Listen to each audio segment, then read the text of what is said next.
Hi, welcome to You, Me, and TV. I'm Mike. I'm Gia. And today we're going to be talking about the pilot episode of Dead to Me. Dead to Me was created by Liz Feldman. Season 1 premiered on May 3rd, 2019. Dead to Me is a Netflix original, and Netflix has renewed Dead to Me for a second season. They're actually going to call that one Dead to Me, with like the number 2. All right. That's not true. All right, hey, let's start it off. We're going to read the Netflix description for you. So, here we go. Her husband, dead. Her grief, rage, and wine glass, overflowing. With her new BFF riding shotgun, she's speeding toward rock bottom. What do you think about that Netflix description, Gia? It's interesting that they're using like driving imagery because driving will end up being pretty important to the plot. I think so. Hey, I like this description too. I think it's kind of goofy and it's kind of funny too. Yeah, it does a good job setting the tone for the show. Yeah, because this is a dark comedy. It definitely deals with some heavy issues, but it's hilarious. Yeah, it is. It's a funny show, and it's interesting because you could easily see this material being just like a straight drama. Yeah. Well, hey, let's talk a little bit about the background of the show before we get into it. So, Dead to Me, it's produced by Gloria Sanchez Productions and CBS Television Studios.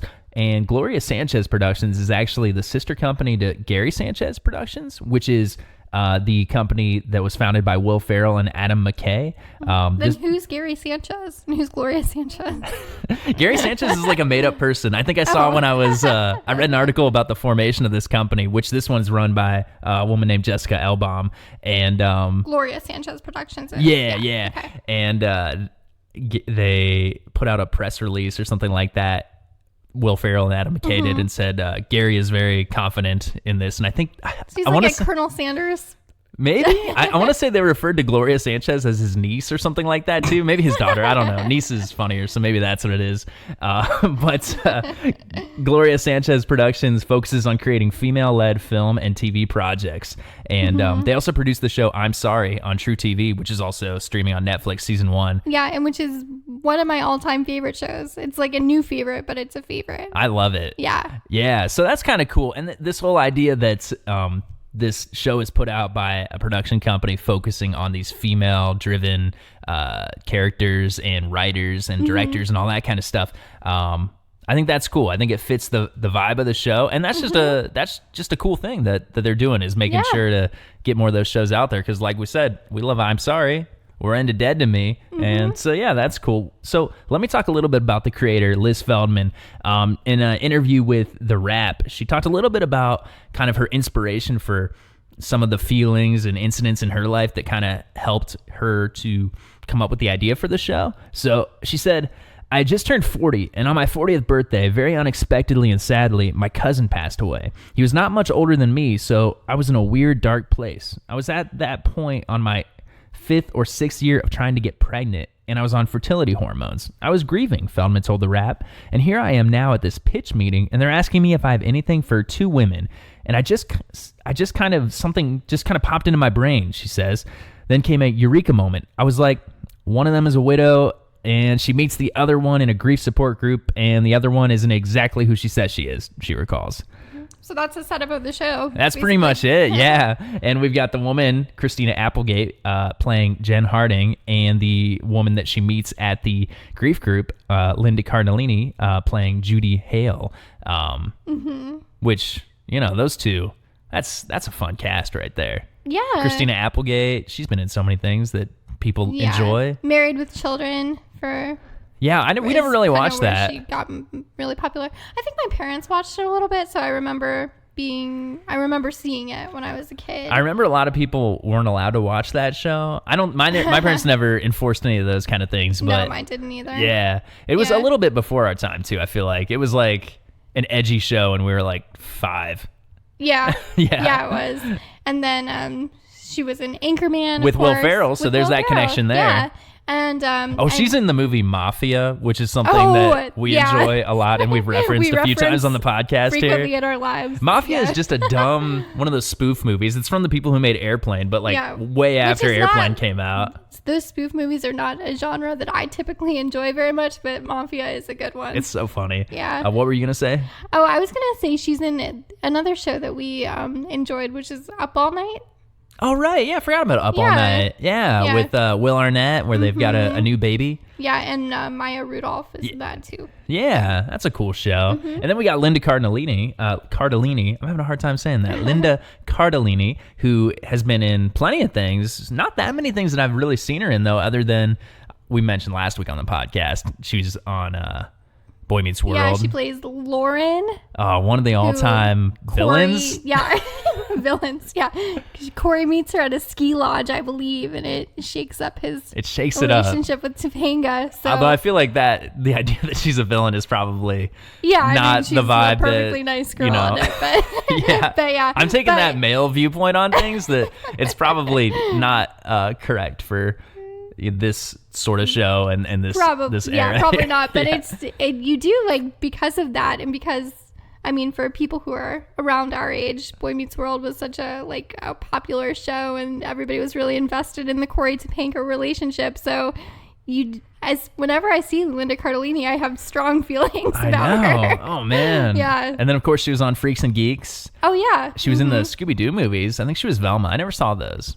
No. Yeah. And then she was also in a season of Mad Men. Mm-hmm. Yeah. Oh man. Mad Men. And well, hey, should we just kind of get into the episode? I feel like I want to get into the episode. Let's do it. So it starts off, and there's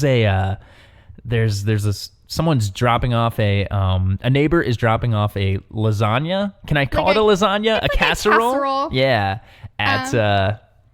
At her name is Jen, Christina Applegate's house. Mm-hmm. And we start to find... Which is a big, nice house. It's a really nice house, yeah. Mm-hmm. And the neighbors, she says it's her take on Mexican lasagna as she's describing the dish to her. Yeah. Which, sounds weird and gross. Yeah. And Christina Applegate's character is looking at her not into any of this. That doesn't sound appetizing. Also... You can tell she's going through a tough time, and this isn't necessarily helping the way the neighbor is hoping it will. Right. But also, I just love, it's my take on Mexican lasagna, as though Mexican lasagna is already a thing. And this is her own creative a spin on, because I would think the Mexican part is what that's their take on lasagna. Yeah, that's their take on lasagna. Also, later on in the episode, we find out there's raisins in it. Yes. I don't know where that came from, but it sounds terrible. But people are bringing food over to Christina Applegate. We can just call them by those names. Christina Applegate's house. We'll do that a lot on this podcast. We'll call characters by the actors' names. It's just easier. This is just the first episode. We're not that invested yet. Though we have seen the whole season. Yeah. And we're going to keep this spoiler free except for the first episode. Yeah, so we will spoil the first episode. Yeah. Mm-hmm. And but anyway, we do find out why they're bringing food over. The neighbor, says, just can't imagine what you're going through. And Jen, Christina Applegate, replies, well, it's like if your husband got hit by a car and died suddenly and violently, which is what happened to her.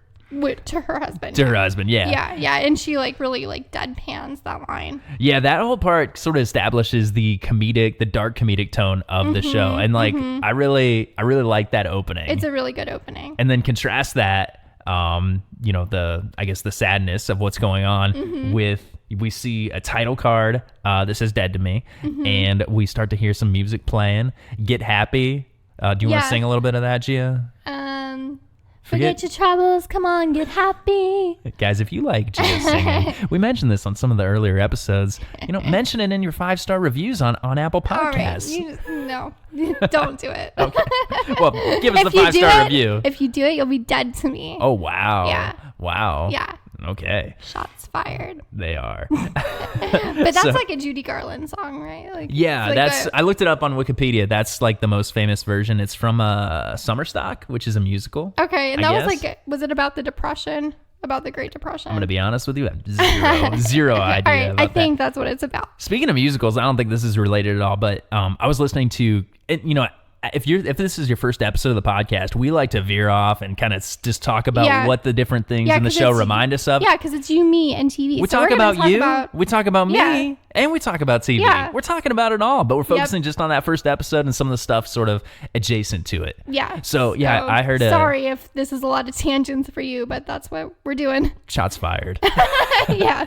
No, but I heard an interview with Christina Applegate. She was on Fresh Air with Terry Gross. Mm-hmm. That's, can we get interviewed by Terry Gross someday, please? That's the dream. It really is. Or, yeah, I would even settle for it. Like in our local community, we have All Sides with Ann Fisher, which is on like our local WOSU NPR station. Yeah. And so she's like the local Terry Gross. So I would settle for that. That would be that wouldn't even be settling. That would be a it would not. It would be great. So, Terry Gross, Ann Fisher. Oh my gosh. We would love to talk with you. If you. you're listening. So you're alive to me. Yes. Is that a saying? Yep, it is. I'm gonna start saying that to people. Hey, you're alive to me. It's dark. I don't like that. That's foreboding. Okay. But no, in the interview, Christina Applegate was telling Terry Gross, they were talking about this, which I never heard about this before. She did musicals briefly. She did a performance of, what's the sweet did or Christina Applegate did. Sweet Charity. Is that the name of the musical?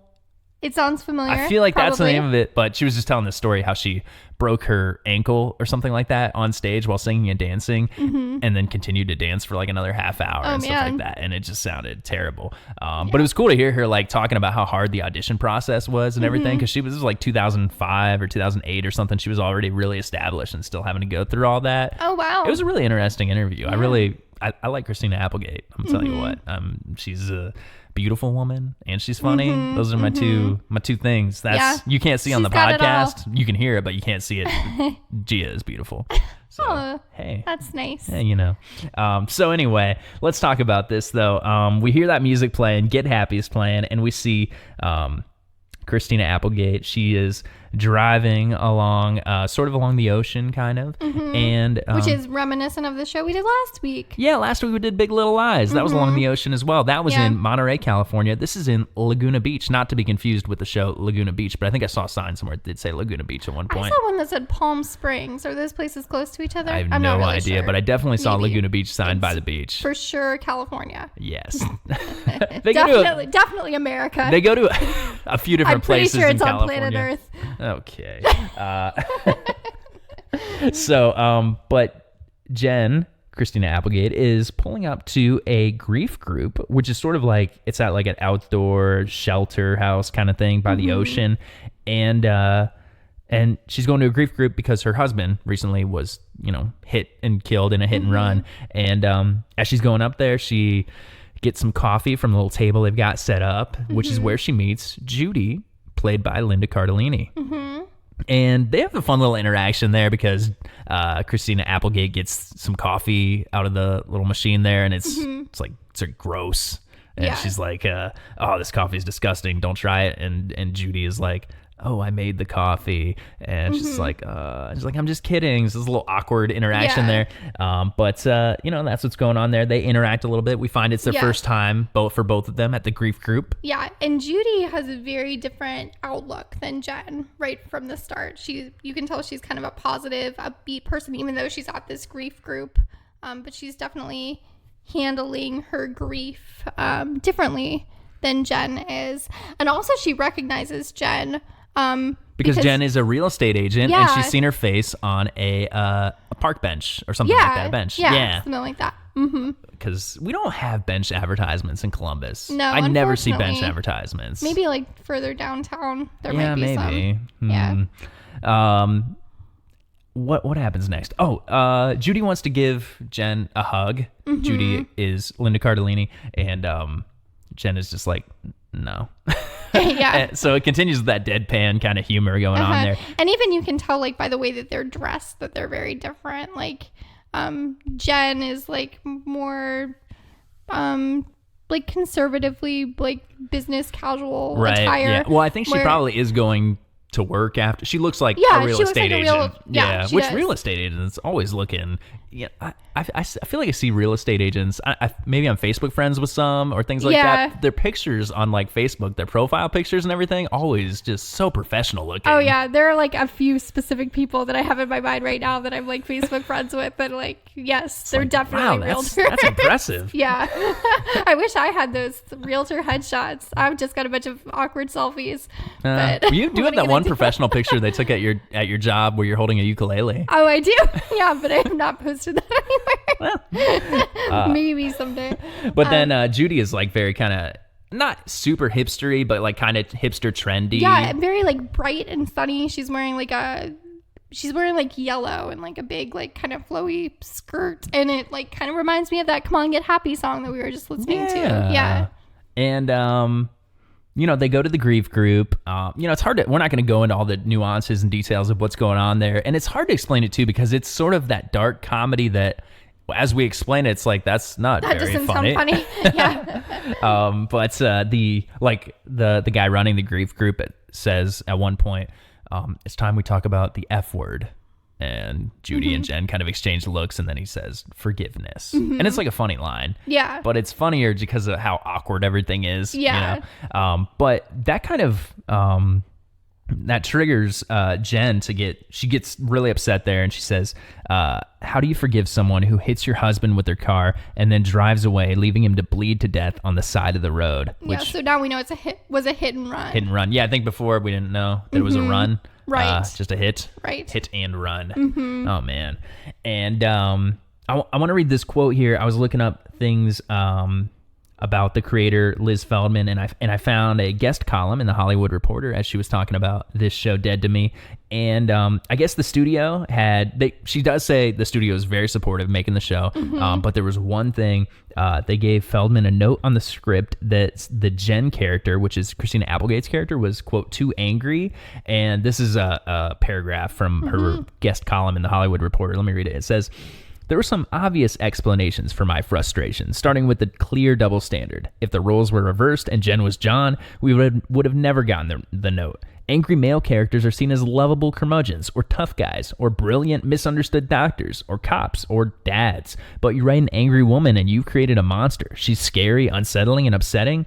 And you want to know why? An angry woman is powerful. An angry woman rejects the notion that women are the weaker, gentler sex. An angry woman is uncontrollable. And as we know now, she's also very relatable. Needless to say, Liz Feldman did not take the note, and she doubled down on the anger of her character, Jen. Yeah, she sure did. And to the studio's credit, obviously they were responsive to her pushing back and allowed her to keep the integrity of the character as she'd written it. So. Yeah, and we'll see more about kind of, a lot of the stuff about this show, what's going on with it. It's about processing anger, processing grief, and that sort of thing. And rage is one of those stages of grief, right? Oh, I don't know. Yeah, there's 7 stages, right? I thought there were 5 stages. I don't know. There could be 5. There are 7 steps. How many steps are alcoholism? 12 steps. 12 steps. 7 wonders of the world. Yes. 5 stages of grief. Yes, maybe. But Do not quote us on that. We are not doctors. We're not doctors. Counselors. No. Grief group leaders. But one of the stages, I don't know how many there are, but one of them is rage, for sure. And Jen is definitely stuck in that rage phase. She's feeling the rage. Yeah, for She's sure. feeling the rage. We also find out, too, why Judy is there, Linda Cardellini. Her fiance died of a heart attack. And he was young. He was like 40, something like that. And at the end of the meeting, Judy gives Jen her number. So maybe they could, she said she can call her if you can't sleep, because Christina Applegate talks about not being able to sleep and that sort of thing. Yeah, and I think Judy said she doesn't sleep either. She's an insomniac, yeah. Side note here, too, in the grief group scene, what's her name from Family Matters? The Aunt Rachel? Aunt Rachel. Yeah, yes. she is one of the grief group people in there. The actress who plays Aunt Rachel from Family Matters. That's Sadly, cool. she doesn't get as much screen time as I would like, Not or as a lot many of screen lines time. as I would like. Anytime I see an actor and I'm like, oh, I recognize that person, I'm like, they're gonna be a big part of this, and not so much. Yeah, maybe season 2 is coming up. You never know. You never know. It could be her season. Yeah. Do you want to get into because you've been to like support group kind of true. things, not like grief groups necessarily, but we mentioned before, we kind of touched on the fact that you had a very curable kind of cancer. Yes. Yep. So I had a type of thyroid cancer that is treatable. And so I was treated at we have a very good hospital here in town for that also offers like lots of different support groups. Tons of them. Yeah, none of them are by the beach though. So no, work not. on that, please. But they are for like, there's some for specific types of cancer or specific issues. There's even like drum circles that they offer. I think I saw they give us a pamphlet. They're like, you can go to a drum circle, you can go to a choir, a survivors choir. Yeah. So it's a little different from a grief group, but a similar kind of thing, a support group. And we actually went to a couple of them. We went to one that was for young cancer survivors, because it was for people like under 40 who had been diagnosed with cancer. I was 27 at the time I was diagnosed. And I remember feeling very out of place there because I was dealing with a treatable type of cancer, whereas a lot of people there were dealing with cancers where the prognosis was much worse than mine. Like they were looking at, I don't know if I'm going to survive this. Because you had thyroid cancer, which there are different kinds of it, but usually they call it the good kind. Right. Which we can talk more about that too, or you want to talk about that? Well, I was going to say my other point is, so we went to that young cancer survivor group where it was all types of cancer, and I felt out of place. And then we also went to the thyroid cancer specific group, where I felt out of place as well, because even though I had a treatable kind of cancer, mine had progressed more than it typically does. Yeah, because usually you don't have, it's just you get a surgery and you now have to take a pill or something. But incision and just like a couple like brief surgery, whereas mine was like many hours. It was like 8 hours. Yeah, and they like kind of cut my whole neck open. And it impacted your vocal cord too. Yeah, also mine had spread to my vocal cord, so I had lost my voice, and I had to get some additional surgeries to bring my voice back. And typically you do not lose your voice with thyroid cancer. So that's like a unusual thing. Yeah, so that's a lot of information, but it's just to say that I was dealing with some issues that other people in the thyroid cancer group were not dealing with, so I felt out of place there as well. I really thought about that a lot as we were watching this episode, because later on in the episode we'll see that Judy kind of feels like she might not fit into this grief group all that well, and maybe Jen for other reasons is also feeling that. So it's like you go to these groups. Also none of them are feeling like they totally fit in, because the other characters there are they're not like weird, but they're different kinds of people than them. I guess they're a little bit they seem to the outsider, they might seem kind of not kooky or weird, but they're not. I mean, Jen's angry, and some of the other people are sad. It's just a different kind of vibe. But yeah, but you go to like a support group or like a grief group because you think that you have this like kind of shared experience. So everybody's there is kind of going through the same thing. But when you go, you kind of find out, even though you're going through similar things, everybody's experience is still different. Everybody's going through something that other people can't necessarily relate to, and that's kind of unique to you. And they talk about that a little bit toward the end of the episode. The grief group counselor, the pastor, he mentions that everyone processes grief differently. So that really rang true to me. And I think that, we're kind of like veering in a few different directions here, but even though it's a comedy, there's a lot of really relatable things with this show on that level there. Another thing too that I want to point out too, that I don't think I have it in my notes here, but Christina Applegate too, famously, she went through breast cancer and she, was very public about it. And she got the double. The actress did. In real life. Although I'll do a little slight spoiler here. The character does as well. And she mentioned in the interview with Terry Gross on Fresh Air that she wanted that to be put into the script so that I don't know what was in there originally. I don't know how much that, no, but it definitely adds dimension to the character's backstory. Because she got the double mastectomy. Is that what it's called? Mastectomy. And she talked about that on the podcast or on the on Fresh Air.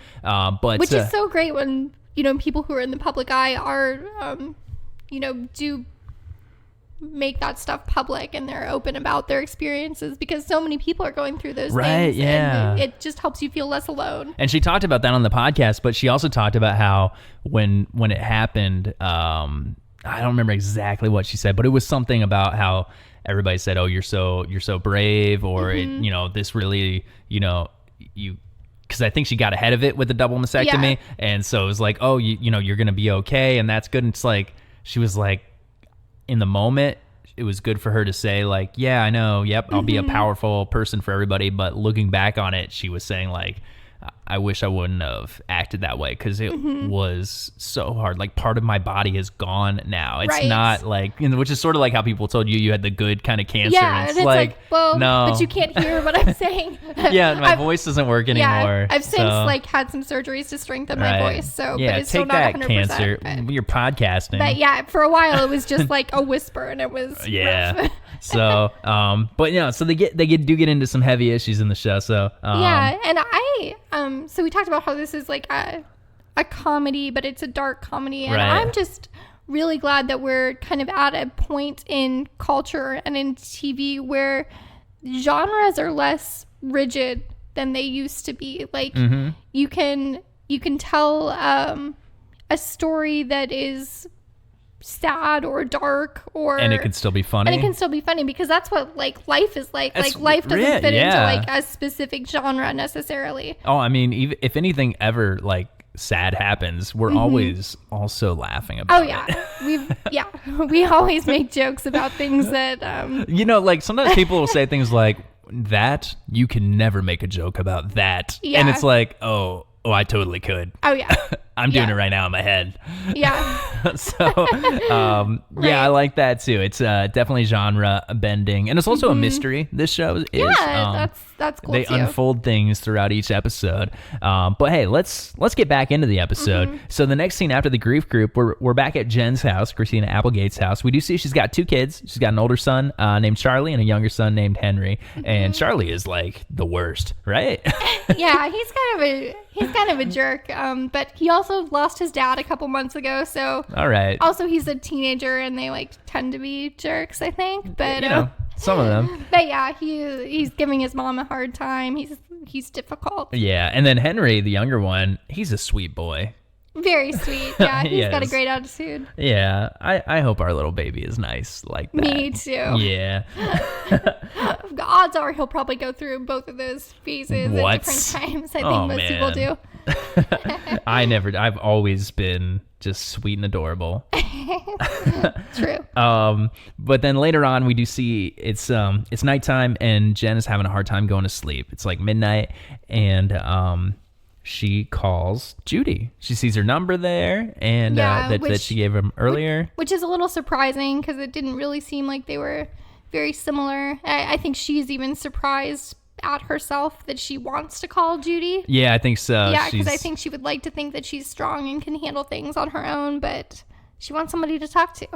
And they talk for like hours, and they it starts off a little bit awkward, and they joke back and forth. It's kind of a fun little conversation, but they talk about their deceased husbands. They exchange some pictures of the deceased husbands. Yeah. We do find out that Jen's husband, he had been jogging recently, like he'd been doing a lot of running, which is actually how he got killed. He was out jogging. Yep. And we find out that Judy's husband is we see, you can't really see it in there. You'll see it a little bit later, but Christina Applegate's character sees a picture because Judy sends it to her. And he's played by James Marsden. Super hottie. From The Notebook. Can we just say it? Yeah, from The Notebook. And he's fantastic the in other this guy show, from The by the way. Notebook. Yeah, the other guy, not Ryan Gosling. No. Although after seeing this show and, his character... You think he should be the main guy? I'm just saying, he's just a treasure. Is he in Enchanted? Is he like the prince in that? Yeah. I think he is. He's like funny. He's very charming. He really is. Charismatic, yeah. Yeah. But he's just in a picture at this point. Yeah, a picture of him and Judy in front of a very big, nice house. Like a really nice house. Like last week we were talking about Big Little Lies and their nice houses. And I realized you don't really see the front of those houses, at least in the first few episodes. But you do see the front of this house here, and my goodness, it doesn't even look like a house. I don't even know. No, it doesn't. How it looks you like start. Maybe a museum. A museum, something. museum of modern arts and whatnot. But Judy and Jen, they stay on the phone for a long time, and Jen asks if Judy will just stay on the phone as she falls asleep. And that's nice. And they've talked for several hours. And Judy is like a very sweet person, and she is very caring upbeat and warm. Yeah, and totally willing to just listen while Jen falls asleep. Yeah. And then the next part, it's kind of the next day, but then it's also sort of like a little passage of time happens, and we hear Don't Worry Baby playing by the Beach Boys. We see shots of Jen driving around and also looking at cars with front end damage, trying to figure out, presumably, if these cars that have damage on them are somehow related to her husband's unsolved hit and run. Yeah. And we also see Judy working at an assisted living facility, which I don't remember if he has any lines in the pilot here, and maybe he does a little bit later, but she's working with Ed Asner at one point in there, the actor Ed Asner from Mary Tyler Moore. Yeah, and he's many Lou other Grant, things. The boss on Mary Tyler Moore. Yeah. You wanted to talk a little bit about the show, or the song that's playing there, though, Don't Worry Baby by the Beach Boys. Oh, yeah. It kind of stood out to me because that is a song about, it's about a race car driver who's like, kind of nervous that he might get hurt driving or might potentially die driving, and it's kind of like about his like girlfriend like cheering him on and reassuring him that things are going to turn out okay. And that just stood out to me again because like driving does factor into this show. Yeah. Good music choices in here. We should have listened to the soundtrack on Spotify. Yeah, we didn't do that today. We should have done that. Ah, man. Because these songs are fun. They are. Yeah, they really work well with that dark comedy vibe. Yeah, and it's kind of a wide range of music on this show. Oh, it is. At some point, there's like some heavy metal. Yeah. I looked it up. It's either like German or Swedish or something like that. So, and then we kind of see another shot of Jen and Judy talking on the phone. They're talking about the show The Facts of Life, which is on TV, and then it kind of cuts, and now Judy, I don't know if it's the same night or just the next time they're talking on the phone or whatever, because it looks like it's on a Nick at Night channel or something like that. Judy is over at Jen's house, and they're out, they're drinking wine in the backyard. Jen's house is beautiful. She's got like a pool. I think the poster for the show, they're like both laying in a pool kind of. Oh, yeah. Speaking of that poster, there's another show on Hulu that had like almost the same poster we saw recently. I forget what it was. I think it's one of those ones where the like it's for one of the shows on like Freeform where the girl moves to LA. Yeah, but it's like working. a very like eye-catching. They're laying in image. the pool, but like their legs are on the outside of the and water. then I think it kind of like the Their wine vantage glass. point like shifts. And Something like then that. You, yeah, see that they're actually like lying in the water. Right. Like when you're watching it on Netflix and you see like the trailer for the show. Yeah. But yeah, so this other show on Hulu is doing almost the same poster, and I'm not sure which one came first. I think the one it's not a Hulu show. I think it's like just on Hulu. Yeah. But I think that probably came first. But yeah, I don't know. I'm sure there have been people that have done that shot. Interesting. Like I think that's probably if I scrolled through the old Instagram but long it's enough. weird that they like both came out around the same time, right? Oh, this might have came out like a year ago, though. I've worked in advertising, and if yeah. you could not, if somebody else is doing something similar to what you're doing at all, like it's a big issue. That poster could have came out like a year ago. They could have just like released a season. Yeah, a year is too close. Wow. A year is way too close. Anyway, it is a cool poster though for Dead to Me. Yeah. But they're hanging out at Jen's house. They're drinking wine. They're watching The Facts of Life. They sort of debate about whether or not Jen is a Blair or a Joe, which I've never watched The Facts of Life, and I don't know anything about those characters. I haven't watched it either, but I know enough to know that like Joe is like a tomboy, and Blair is kind of like a preppy, like sorority girl type person. Well, I think Jen is definitely a Blair then, right? Yeah. Yeah. And Judy is a Joe. Yeah. I think there's some other characters on that show too that maybe are a better fit, but okay, I don't know. I wonder if that's streaming anywhere. I haven't seen it on anything, so I don't know. I remember that being on Nick at Night, and I was like, that doesn't look like it's for me. Look, if I'm watching Nick at Night, I either want I Love Lucy or the Dick Van Dyke Show. I never watched that one actually. I Love Lucy. It's so good. Or I need some kind of a supernatural element. Need some Bewitched. Need some I Dream of Jeannie. Was The Facts of Life is in color, right? Yes. I didn't like any of the ones that were in color on Nick at Night. Give me black and white on Nick at Night. we see I guess Judy and Jen, then later on they like get in the car because they talk about, have you tried meditation to deal with some of your anger? And Jen's like, I've got my own form of meditation. And they get in the car and they blare some heavy metal music, which is like the worst kind of heavy metal music. That's Jen's form of meditation. Yeah. And then they also, I definitely didn't find it soothing. It's not. It is not. It's very abrasive. And then they drive around and look at some cars with front end damage in it. And Jen kind of explains that whole process to Judy. And then we see them smoking weed by the beach, which, you know, that's California. You know, do what you do. At one point, Jen says, thanks for not saying and doing the same stupid stuff that everybody says and does that just makes you feel more alone than you already are, which we kind of touched on that a little bit earlier. The way people... I mean, people mean well, but, you know, nobody really knows what to say or do when somebody's going through a rough time. Yeah. So, you know, the next part we see, you know, there's another little passage of time cut. And Jen surprises Judy by giving her a call and saying, you know, like, oh, hey. And Judy's like, hey, should I come on over? And Jen's like, actually, I'm on my way to your house. And that is clear that startles Judy, I guess. Yeah. And Judy's like, but you don't even know where I live. But she sent that picture with that beautiful front of that house. Yeah, a very, like... And she told her which city she lived in, too. And she knew kind of the area. Because she's a realtor. Right. It's a very distinctive-looking house. Yeah, so as a realtor, she recognizes it, and she's on her way over there. Yeah, and then she gets there, and Steve, which is Judy's dead husband, answers the door, James Marsden. Yeah. Dun, dun, dun. Dun, dun, dun. That's, he's not dead. Not dead to me. Yeah, not dead to anyone. Alive. Totally alive. Alive to everybody.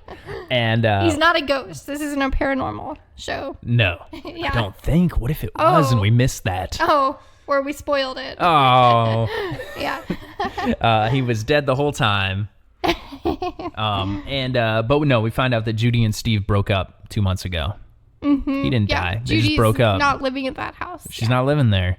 She lied. Yeah. So what's going on with Jen Judy? Is confused, angry, kind of just, you know, it's disappointed. Yeah. She does give her card to James Marsden, her real estate card, saying, you know, it's a seller's market. So yeah, because this would be a hot property. It's a very nice house. Yeah. Yeah. And then next we see the grief group again. And Jen confronts Judy, and she is angry. And, you know, and kind of calls her out to everybody, you know, about how she lied and all that kind of stuff. But then we find out that Judy does have reason to have grief, even though she lied about her husband being dead. They broke up because they've been trying to get pregnant for a long time. And she'd had a series of miscarriages. 5 miscarriages. Yeah, the most recent one was a few months ago, and that kind of ended their relationship. Yeah. So she's grieving that loss. And Jen, like, believes her, you know, but doesn't buy it. Doesn't buy it that's, you know, she came and lied just to be a part of this grief group. Yeah, and everybody else in the group, for the most part, seems to be a little more sympathetic. Yeah, they side with Judy. And even the pastor, the guy running the group, we mentioned before, he says everyone processes grief in different ways. Although I think one other person there at the grief group does say, like, find another group, Judy, or something like this isn't the right group to you, which kind of touches on how we were talking earlier about how it's hard to find something that exactly fits your experience, you know, because everybody's is a little bit different. But yeah, overwhelmingly, the people in the group think that Jen is being a little hard on Judy, and that Judy's grief is still valid. Yeah, and I definitely do think Judy's grief is valid. For sure. Especially, too, because this is like a church-run group, you know? I mean, really anybody with grief should be able to show up. And you know, lying about it, probably not good, but people do process it differently. Yeah, maybe you're not ready to be totally open with strangers right away. That reminded me of the episode of The Office where I know what you're gonna say. They're all talking about what is the context of that one? Is that it's when is that when Ed Truck died?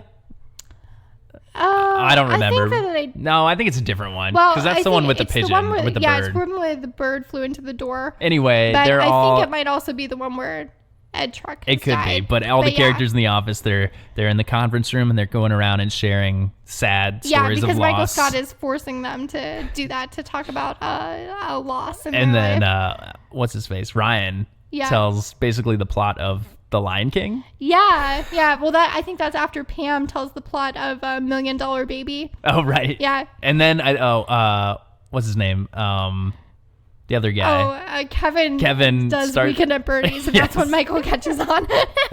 Yeah, that's a great scene on a great show. So but, it does remind me. Sometimes it is okay to lie at grief group meetings, but don't be so obvious, Kevin. If your weird boss is forcing you to talk about your grief in the middle of the workday for no apparent reason, go ahead and lie. Exactly.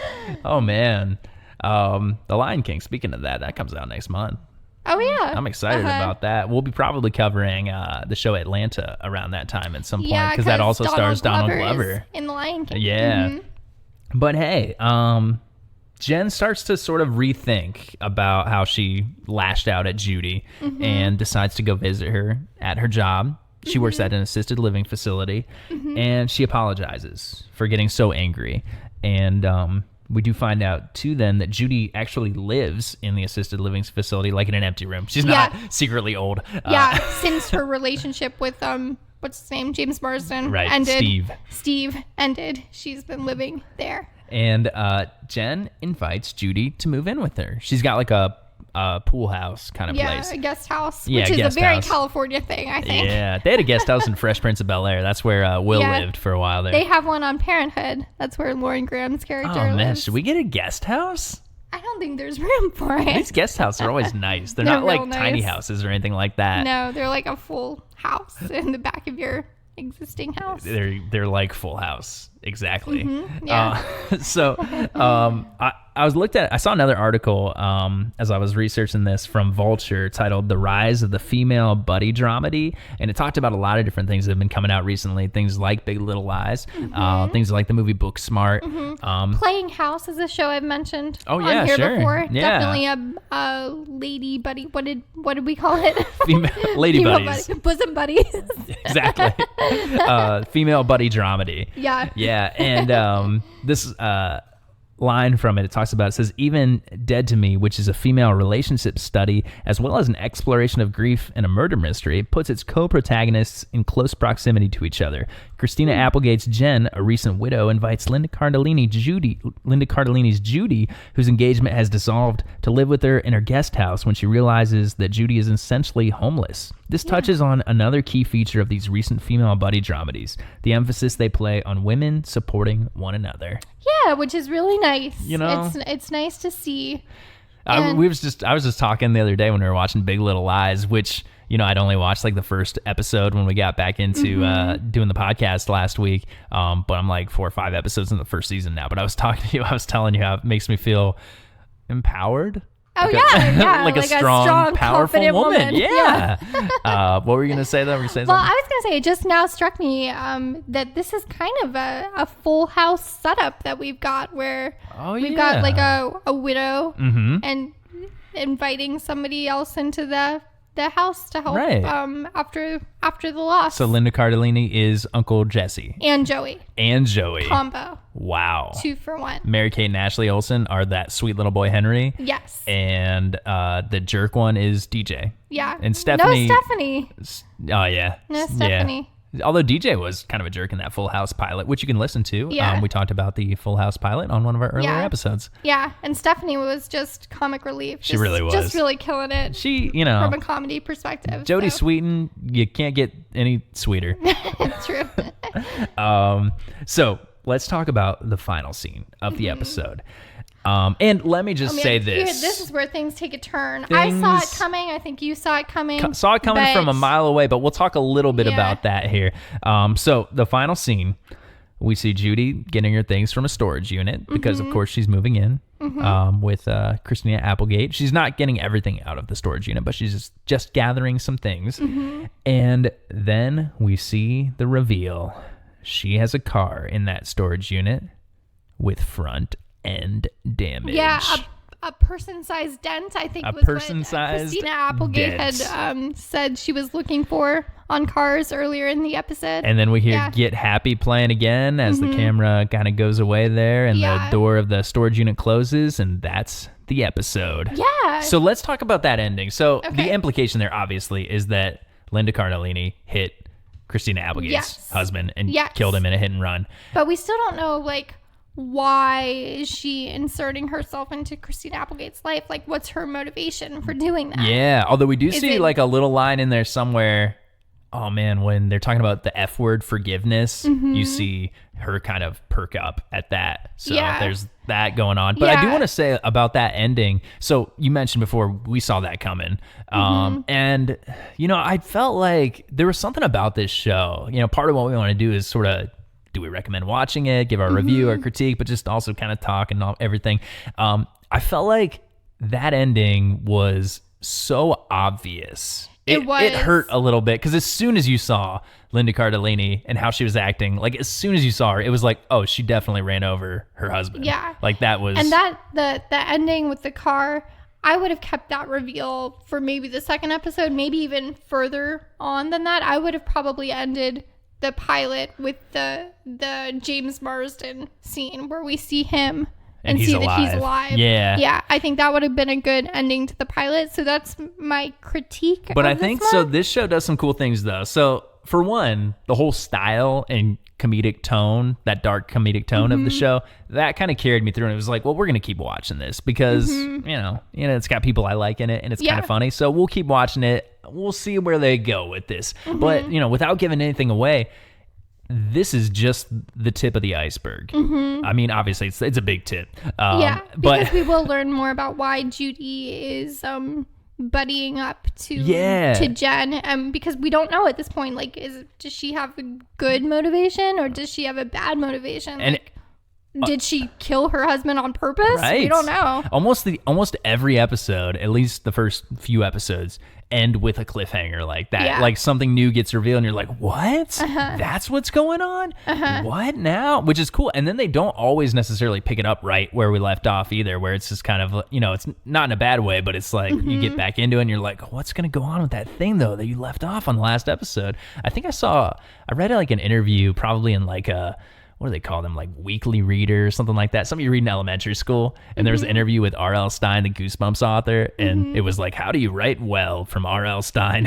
Which, whatever. But it was like, always leave them wanting more. That's why I end each chapter of my books with he probably doesn't talk like that. Each chapter of he probably talks like, I don't know what it was that. But each chapter of my book with a cliffhanger ending, giving them want more. He does. I still remember. Like, oh, yeah. Some chapter endings in R.L. Stine books that kept me wanting more. So, I know. R.L. Stine, he did it. He leaves you begging for more. Puts his money where his mouth is. That's right. I'd like to put my money where. No. Okay. Let's.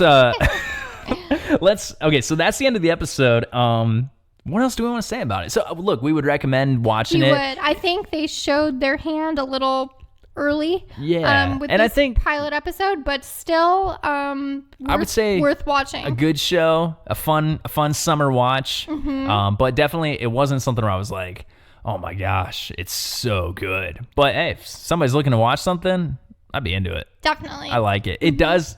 There are parts of it though where you're like, oh man, it's not cringy, but it's like what are they gonna do, you know? Yeah. And then without spoiling anything, we mentioned at the beginning that this show has been renewed for a second season, and that's another thing where I feel like that is a mistake. I would have found a way to wrap this story up with one season. We're fans of limited series, guys. Yeah, especially for things that are dramas or that have a dramedy, any sort of mystery going on. I would like to see that wrapped up in one season. Well, maybe do an anthology if you want to keep it going. Yeah, different people that are dead to different people. Yeah. So, I mean, obviously I can understand why they wouldn't want to do that, and you want to like keep... keep it going. If you got a good thing going, you can keep it going and you can keep making money off of it, you know, from their perspective, why not do that? But from a storytelling perspective, I would have wrapped it up. Hey, speaking of shows that Netflix makes that they want to make some money off of by making some new seasons off of it, next week we are going to be talking about the pilot episode of Stranger Things. Oh yeah, that was a good segue. I do feel that way about Stranger Things. You know, I am a good Segway person. Yeah, you actually ride a Segway. That's what I was going to say. Not as good as that guy that came to our door the other day trying to sell us bug control or something. Multiple times on his Segway, and we have not answered the door. And then he goes speeding away down the road. But sorry if you're listening to this. Yeah, Wouldn't that be I'm weird sorry. if he was listening to this? Yeah, I know. You got to make a living. We've all got to do it. But now that I've drifted off topic from my segue, we'll be talking about Stranger Things next week, the pilot episode. Stranger Things, of course, is releasing their third season on July 4th, 2019, which, you know, that's fun. July 4th, 2019, releasing the third season of Stranger Things. Fun summertime show, throwback to the 1980s. And so, hey, that's pretty much all we got here for today. So, look, we did want to do a shout out. I got it right here. It's coming up. All right, go. So if you could follow us on Facebook at You, Me, and TV. Do it. Follow us on Twitter at You, Me, and TV Pod, on Instagram at You, Me, and TV Podcast, or if you want to, you can also email us at You, Me, and TV Podcast at gmail.com. And we actually got a fan emailing us the other day. Yeah, Thomas. Thanks so much, Thomas. Thanks, Thomas. We mentioned on our earlier one of our earlier episodes that email us if you got suggestions of shows that you might want us to cover, and we'll take a look. We'll see if we could. Several awesome suggestions. That's for us. awesome. Love to hear from the fans. We're gonna do at least one of them coming up probably in the next month. I think so. Yeah. So reach out to us. Yeah. We are very active on all the social media platforms and everything. So also, hey, subscribe, give us a 5-star review on Apple Podcasts, Spotify, wherever you listen to stuff. Yeah, and if you want to give us like a 1-star review, just move on. Just move on. Maybe listen just, to another podcast then. Yeah. Don't come in, give a 1-star review and leave. Yeah. That feels like a personal attack. It hurts. It doesn't feel good. Also, you could find us on YouTube too, which is a place you can subscribe, I guess, if that's what you're into as well. It's not a video. It's just the audio. Yeah. Obviously you would want the video for our beauty, which I mentioned earlier about your beauty, but no. Hey, you know what? I think that's all we got on Dead to Me. So hey, tune in next week. We'll be talking about Stranger Things. And you know what? I should say here before we finish off, Dead to Me is also the name of a band I really like. Oh yeah. So look, if you're into punk music at all, check out the band Dead to Me. They're fantastic. I just wanted to, because every time I pull up, I'm like, we're gonna watch Dead to Me. It's like, oh, Dead to Me, man, I love Dead to Me. It's like one of my favorite bands. Yeah. So had to throw that out there. Yeah. Nice Anyway, shout out. You know what? Shout out to Dead to Me. If you're listening to the podcast, that'd be weird. It would. It'd be cool though. Yeah. Anyway, hey, that's all we got. So until then, bye.